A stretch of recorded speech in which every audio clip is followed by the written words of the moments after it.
Hello, I am Rabbi David Vaisberg. I am one of the rabbis at Temple B'nai Abraham in Livingston.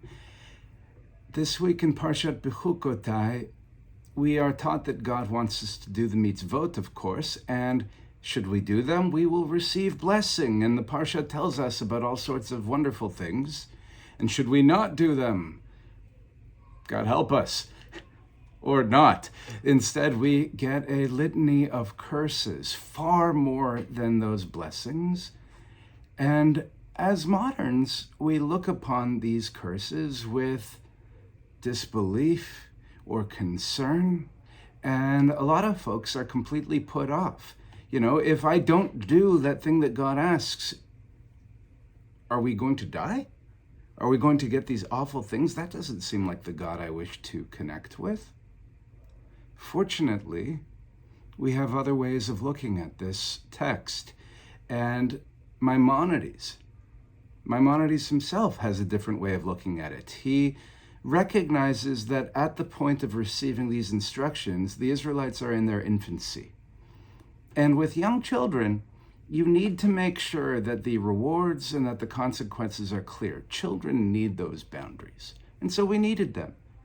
But, as he points out, the better living, the more mature living, is to know what's right and what's wrong and to not need external consequences to make those choices.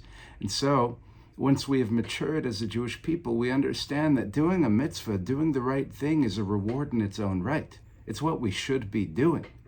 And to practice religion by coercion isn't practicing religion at all. It's just doing what we think will avoid pain and get us pleasure. Rabbi Brad Artson points out, though, that there may be more validity to those blessings and curses than we might think. Not because God is saying, here is your consequence, but because our choices have consequences. When we do well, life can be better.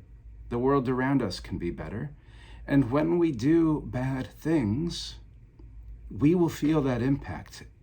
If not soon, then eventually. And that is the case for us as individuals. That is the case for us as communities. That is the case for our nations, whether it's Israel or the United States or wherever else we may live. Regardless of whether or not you think it is the divine hand at work, Parashat Bechukotai tells us that any action we make, bad or good, it will have its reverberations. And while we must do the right thing because it is the right thing to do, it's also good to know that we should do the right thing because we'll be better off for it.